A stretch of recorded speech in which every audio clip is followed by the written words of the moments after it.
O que é greve? Quais são seus objetivos? Para uma melhor compreensão do assunto, entrevistamos profissionais da área sociológica e histórica. Mas antes das entrevistas, darei uma breve introdução sobre o assunto. A greve é um elemento legal, ou seja, direito garantido pela Constituição. Ela consiste em uma luta dos trabalhadores pelos seus direitos, que a utilizam como mecanismo quando se esgotam todas suas alternativas. A greve dos professores no Paraná entrou hoje na terceira semana e, ao longo desse período, outros funcionários públicos também foram aderindo à paralisação.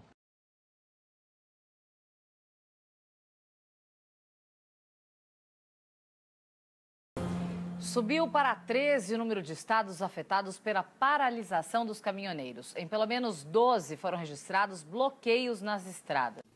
Para um melhor entendimento sobre o assunto, conversamos com os professores Júlio César e Ricardo Toniolo, do curso e Colégio Acesso, que em sua entrevista falaram um pouco sobre o contexto histórico da greve.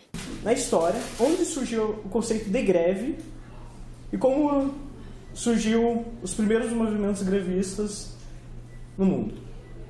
O movimento de greve em si, ele não é o início, né? Ele é a consequência de um processo mais amplo.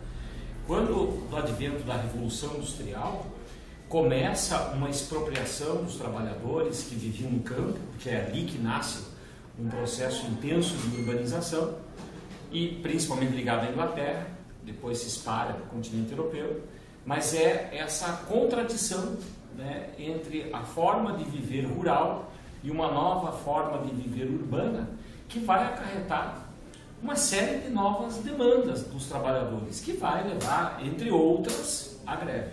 Então, vai nascer associação, vai nascer corporativismo, cooperativas, vai nascer sindicato, inclusive intelectuais que pensaram essa realidade e falaram, poxa, precisamos de alternativa para aquela forma de vida.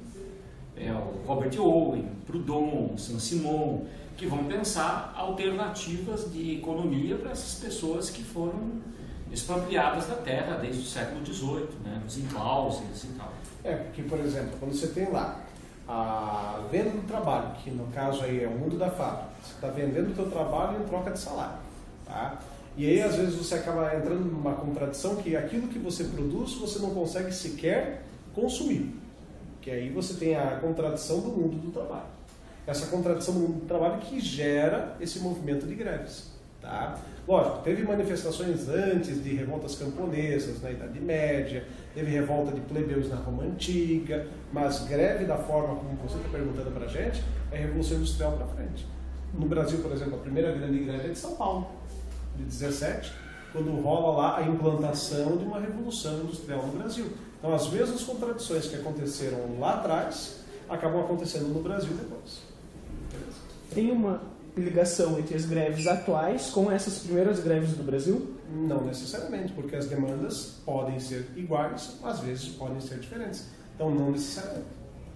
E uma coisa que chama a atenção, né, das greves de hoje, das greves do passado, das demandas, como ele falou, é diferente. O Júlio comentou, lá no passado você vai encontrar pedido de 8 horas de jornada de trabalho, ou os luditas quebrando máquinas, criticando, portanto, a expropriação que sofriam, né, a diferença entre o valor do trabalho e o valor do salário.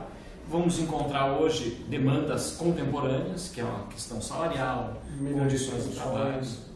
Mas o que é interessante, né, a gente perceber é que existem discursos de autenticidade. Né? Então a gente vai encontrar, por exemplo, entre os professores, né, da rede pública que atualmente se manifestam, discursos muito autênticos. É do indivíduo reclamando de uma questão salarial, sem dúvida, tem isso, mas também uma condição de trabalho, né, de investimento, da questão das ajudas, né, e bolsas que eram liberadas para projetos educativos que foram cortadas. E aí você vai encontrar autenticidade nesses grupos profissionais. Isso é interessante. E não é somente a greve pela greve. Ninguém vai paralisar o trabalho a troco de nada. Se está paralisando é por causa de algumas reivindicações de uma classe como um todo. Por exemplo, fala-se em greve geral. Vamos fazer uma greve geral. Mas qual que é a reivindicação? E por que não acontece nunca uma greve geral? porque não há uma mobilização total de uma identificação que aconteça para que role essa greve geral. Uma greve geral, ela tem um discurso muito amplo. Exato. E numa sociedade individualista, né, atomizada como é a nossa, a gente percebe que nem sempre essas demandas mais amplas elas atingem, né, o trabalhador ali, o micro, né, naquela condição dele, que de repente está vendo lá um discurso muito amplo e ele tem uma demanda bem específica. Né? Após apresentarmos o meio histórico do assunto, questionamos o professor Gerson Darif, do Colégio Medianeira, acerca da ligação da ética trabalhista com a greve. Pelo ponto de vista ético, a greve é um direito do trabalhador? Sim. Não tenho nenhuma dúvida em relação a isso, porque a greve é um instrumento bastante necessário, muitas vezes, para estabelecer um equilíbrio entre a luta dos operários contra a exploração feita dentro do sistema capitalista. Então, é a maneira com a qual ele opta por não vender a sua força de trabalho e cruzar os braços para obter melhorias do ponto de vista das condições de trabalho, de salário e muitas vezes para a sociedade também. Então, a greve é um direito ético e legítimo. Quais foram os primeiros comentários sociológicos e filosóficos sobre o direito à greve? Para o direito à greve sempre foi bastante controvertido na história do capitalismo. A gente percebe que sempre houve legislações que criminalizaram as greves. A gente não percebe assim filósofos que se destaquem, por exemplo, sociólogos gastando muitas folhas para falar sobre o direito de greve. A gente percebe isso de maneira mais contundente na prática anarquista. Então, se nós pensarmos, à medida que no Brasil, falando especificamente, os anarquistas vão chegar, os migrantes espanhóis e italianos, eles vão trazer essa defesa do direito de greve. Mas vão encontrar um Estado extremamente repressor e a greve passa a ser criminalizada e muitos deles vão ser expulsos. Mas através da teoria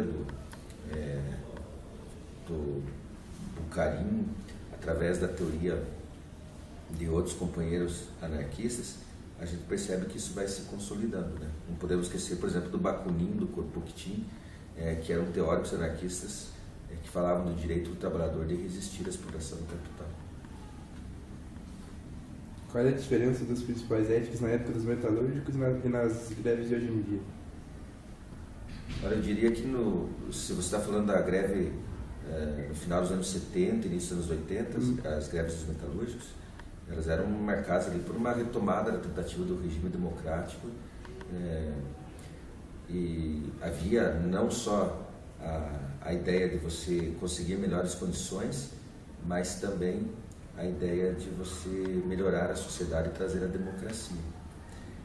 Hoje a gente vive um período bastante difícil em função daquilo que as pessoas chamam de neoliberalismo. Então nós temos empresas que estão dispersas pelo mundo e o poder de greve ele tem sido bastante enfraquecido nas negociações. Os trabalhadores quase não têm mais como negociar através da greve porque a mão de obra é substituída rapidamente em outras partes do mundo. Mas no funcionalismo público ainda tem sido possível. A greve dos trabalhadores da educação foi um exemplo agora dos professores.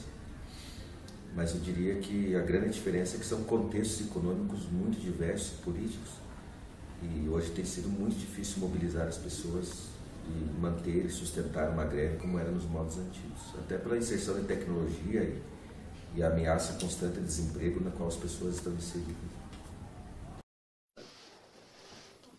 Após as entrevistas, alinhamos os pontos de vista coletados com o modelo ético utilitarista e observamos que a greve não segue suas diretrizes, pois não buscam bem para todos, mas sim para um nicho específico da sociedade.